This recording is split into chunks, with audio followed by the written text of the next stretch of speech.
콧길로 갑시다. 콧길로 갑시다. 오늘은 데살로니가 후서에 대해서 함께 말씀을 공부해 보도록 하겠습니다. 이 데살로니가 후서는 사도 바울이 데살로니가 교회에 보낸 편지죠. 데살로니가 교회는 2차 전도여행 때 바울이 개척한 교회였죠. 이 마게도냐 지역의 가장 큰 도시 데살로니카에 3주 새 안식일 동안 복음을 전하여 세웠던 교회입니다.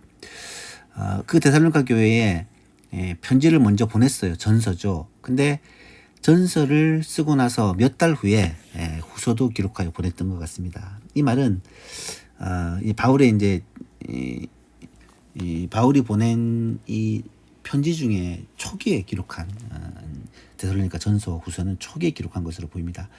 이 전서를 보내고 난 후에 얼마 있다가 후서를 보냈다는 말은 급하게 해야 될 말이 있었다라는 말이겠죠. 보내게 된 이유는 좀 이따 기록 목적을 보면서 설명드리기로 하고요.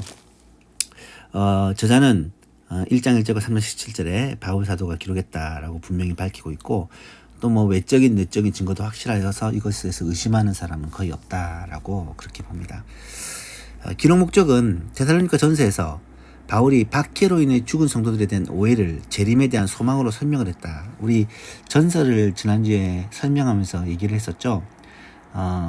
환난을 받고 심지어 죽는 사람까지 생겼는데, 죽은 사람은 어떻게 되느냐. 주님이 다시 오신다고 하는데 죽은 성도들 이미 죽어서 묻히거나 썩었거나 화장을 해버렸는데 어떻게 주의 재림에 참여할 수 있느냐, 뭐 이런 걱정을 많이 했더랬어요.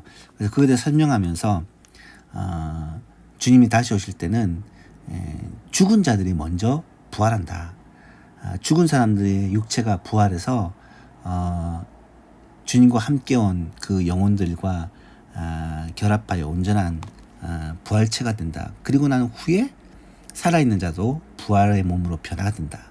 그러니까 순서로 얘기하면 죽은 자들이 먼저다. 죽은 사람 걱정하지 마라. 그들도 반드시 재림의 영광, 주님이 다시 오실 때 그 영광에 참여하게 된다라는 말로 위로를 하라고 했습니다. 그 내용에 대해서 성도 중 일부가 오해를 한 거예요.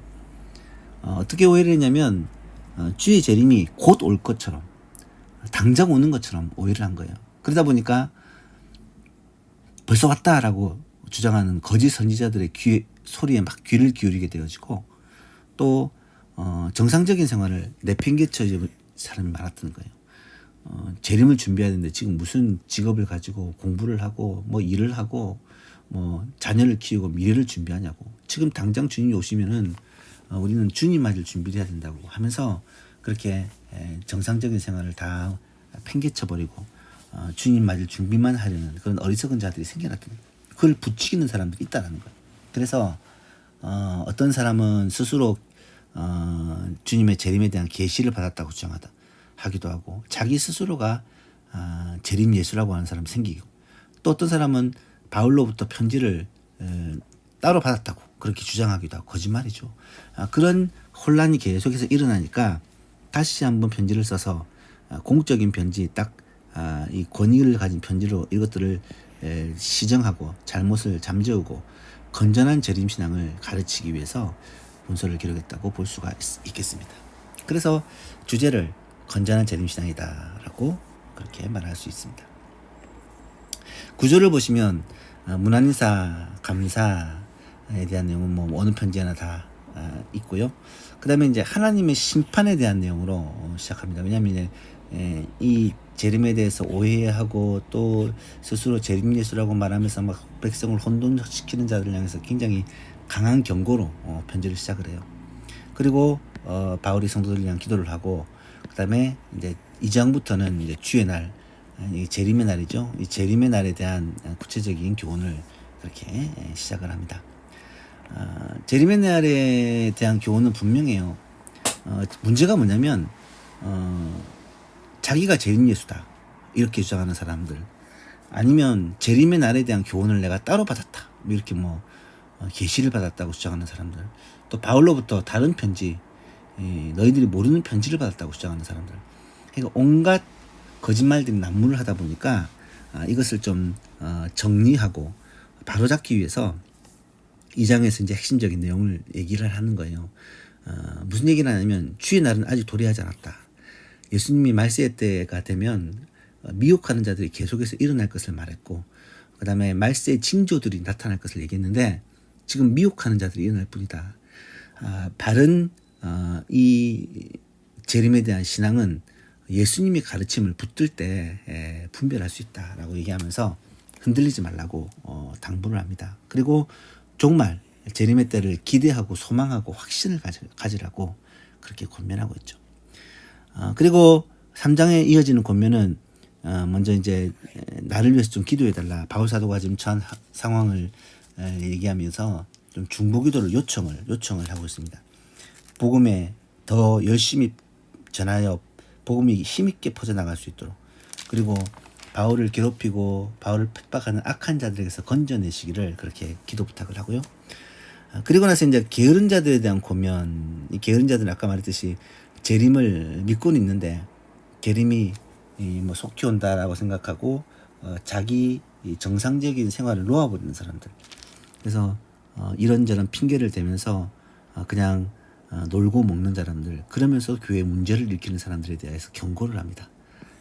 하나님께서 다시 오실 때 어떤 자를 심판하시지 않으냐, 이러면서 이제 하나님의 그 공의로운 심판을 얘기를 하면서 바른 신앙, 바른 삶을 가지고 있어야 된다는 것을 굉장히 강한 어조로 강조를 합니다. 우리가 잘 아는 뭐 누구든지 일하기 싫거든 먹지도 말라, 이런 표현도 여기서 나오는 표현이고요. 너희들은 일은 아니하고 오히려 일을 만드는 자다, 뭐 이런 표현들도 여기서 나오고요. 예수님이 권하기를 조용히 일하여서 자기 양식을 먹을 것을 그렇게 예수님의 교훈을 가지고 권면하기도 하고, 그래서 선을 행하다가 낙심하지 말라, 이런 권면들을 다 이제 여기서 나오는 내용들이죠. 그리고 마지막 결론이 나타납니다. 주제를 좀 정리를 해보면 예수님이 재림하실 때 하나님의 의로운 심판이 완전히 계시될 것이다. 하나님의 심판에 대한 얘기들이 처음부터 끝까지 자주 나와요. 그래서 이제 예수님이 재림 때 하나님의 공의로 심판을 받게 될 것을 얘기를 합니다. 그때 그리스도인들은 그리스도의 영광을 누리게 될 것이다. 그리스도인이라는 말은 그리스도께 속한 자, 그리스도를 믿음으로 그리스도께 속한 자를 가리키는 거죠. 그리스도의 그 재림 이전에 불법한 자와 반역들이 발생할 것이다. 그죠? 지금 데살로니가 교회 이미 이 재림에 대한 엉뚱한, 내가 재림 예수답부터 시작해서 주님의 재림의 날짜를 내가 알고 있다라고, 바울로부터 내가 다른 편지를 받았다든지, 하여간 재림에 대한 엉터리 가르침들이 난무하는 거예요. 난무. 그래서 이런 것들에 대한 정리를 깔끔하게 하고 있습니다. 그리고 그리스도인은 말세가 때가 되어도 동요하지 않고 성도들을 사랑하고 옳은 길을 걷도록 권면해야 된다. 말세가 돼도 달라지는 거 없다는 거예요. 당장 내일 지구의 종말이라도 사과나무를 심겠다. 누구죠? 스피노자입니까? 내일 종말이 눈앞에 다가와도 우리가 해야 될 일, 우리가 해야 될 그 일들을 하고 있어야 된다는 거예요. 교회는 교회 사명하고, 직장인은 직장의 사명을 감당하고, 또 가정에서는 부모의 사명 감당하고, 그래서 주의 재림이 그것을 위해서 딴 걸 다 내빼기시는 게 아니고 주의 재림 때까지 우리는 우리들의 해야 될 사명들을 감당하며 정상적인 삶을 살아야 될 것을 권면하고 있습니다. 결론입니다. 데살로니가 후서를 통해서 미래 종말에 대한 권면을 제공합니다. 이제 이건 재림에 대한 바른 신앙을 가르친다라는 말이죠. 이미 활동 중인 불법의 사람들에 대해서 예수님의 재림을 준비한 올바른 자세를 권면한다. 그죠? 이미 자기가 재림 예수라고 주장하는 사람들에 대해서 엉뚱한 얘기를 한다는 것을 드러내고, 또 주의 재림에 대한 계시를 내가 받았다라고 주장하는 사람들에 대해서 바울은 또 그들에 대해서 이거 잘못되었다는 것을 드러내고, 그 다음에 재림은 안 올 것이다, 그런 사람들도 있었고요. 금방 올 것이다 라고 하는 사람도 있었고, 이런 사람들에 대한 바른 신앙들을 가르치고 있습니다. 예수님이 언제 영적으로 육체적으로 방문하시더라도 성도는 사랑과 의를 일상 속에서 실천해야 된다, 같은 말이죠. 주님이 언제 오시든지 우리는 늘 깨어서 우리가 해야 될 일을 하면 된다. 주의 재림 준비하는 것은 딴 게 아니라 그냥 우리의 삶에 충실하고 우리의 맡긴 삶을 감당하고 우리가 꼭 해야 될 그리스도인의 삶, 성도의 삶, 교회의 삶 살면 된다 라는 것을 바울 사도는 강조하고 있습니다. 데살로니가서 3장밖에 안 되니까 이 말씀 꼭 한번 읽어보셨으면 좋겠고요. 다음 주에는 우리가 또 큐티를 하고 있는 디모데전서 말씀을 살펴보도록 하겠습니다.